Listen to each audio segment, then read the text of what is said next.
Congresswoman Debbie Wasserman-Schultz. Thank you. Thank you very much.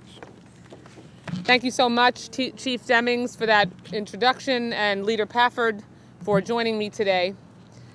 I didn't think I'd need to wear my coat that I wear in D.C. in my home state, but here we are. It is great to welcome to our state Chris Christie. Good to roll out the red carpet to Chris Christie in the Sunshine State. It's not every day that we have a governor visit Florida whose scandals burn so brightly that they outshine even those of our own scandal-plagued Governor Rick Scott. Governor Christie and Governor Scott do have a lot in common. They both seem to have a loose definition of ethics and of knowing what's right and what's wrong. And they both know a thing or two about creating massive traffic problems for their constituents. Governor Christie's most senior staff apparently shut down lanes to the busiest bridge in the world for political retribution. And we all remember when Governor Scott rejected high-speed rail funding to cater to the Tea Party.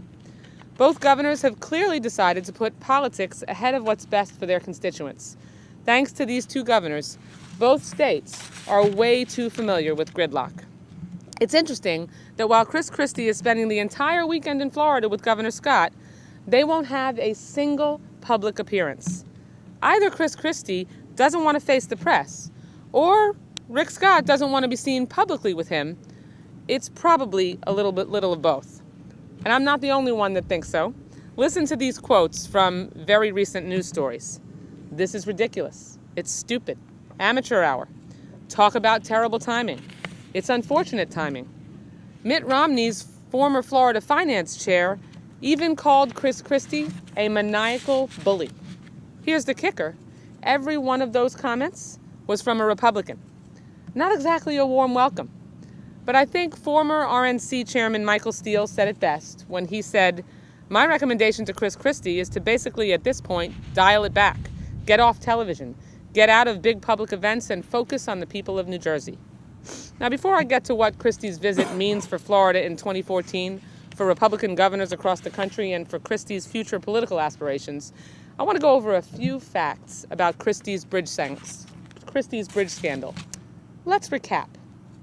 On September 9th of last year, some of Chris Christie's closest allies, including some of his top staff, shut down access lanes to the busiest bridge in the world, causing a massive traffic jam for 4 days. Christie's administration is believed to have shut down those lanes to punish the mayor of Fort Lee for not endorsing Christie, and did it without telling local police, first responders, schools, or the public. First responders were delayed. Children were late to their first day of school, and commuters struggled to get to work. Why? No one knew. For months, Chris Christie denied that he or his office had anything to do with the lane closures and mocked reporters who asked him about the controversy. But as we found out in the last 10 days, that just wasn't true. And after almost a 2-hour press conference, Christie still denied any knowledge of the closure. Well, time will tell. Most of the information we know right now is the result of just a few subpoenas. This week, just yesterday, 20 more subpoenas were issued, including one for the governor's office and one for Chris Christie's own re-election campaign. There are multiple investigations ongoing right now, and I'm confident that they'll get to the bottom of what really happened. Now it's time for Governor Christie and all of his allies to cooperate with those investigations and take steps to restore the public trust that was broken by his administration. There's one thing that is abundantly clear. Chris Christie has created a culture of intimidation and retribution in his office that was directed at his own constituents. What his administration did to the people of Fort Lee and others crossing the bridge on those days was done because of the example Chris Christie set. This is the culture that he created. And the retribution didn't stop with the Bridgegate scandal.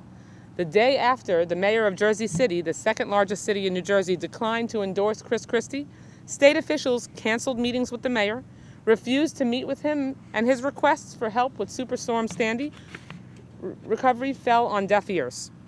We've seen Chris Christie countless times yell at his own constituents at town halls and then brag about it by putting the clips on YouTube. Christie's payback mentality didn't stop at politicians either.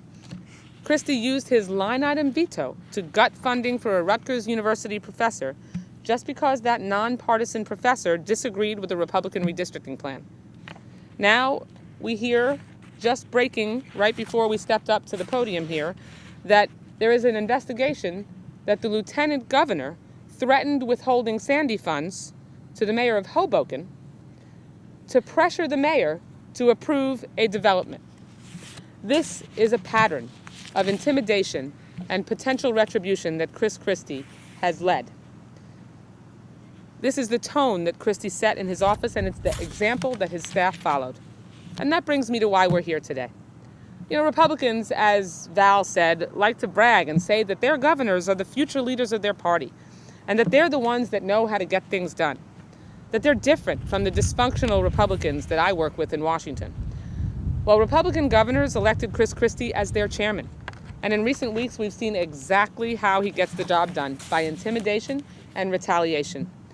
What we've seen with the bridge scandal is a look behind the curtain at exactly how Christie's office operates behind the scenes when they think no one's looking. That's the model that Republican governors have elevated and want to emulate, but it's not what's best for Floridians or the American people.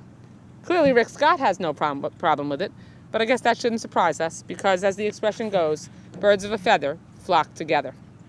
Over the course of the next year, we're going to be there to hold them accountable for this mentality and their records. When Rick Scott tries to paint over his obstructionist and Tea Party hardline record, we'll be there to remind Florida voters of the truth. And as Chris Christie tries to brush this scandal under the rug, we'll be there sticking up for New Jerseyans who still deserve answers. One thing is clear: Rick Scott has given us yet another example of his bad judgment.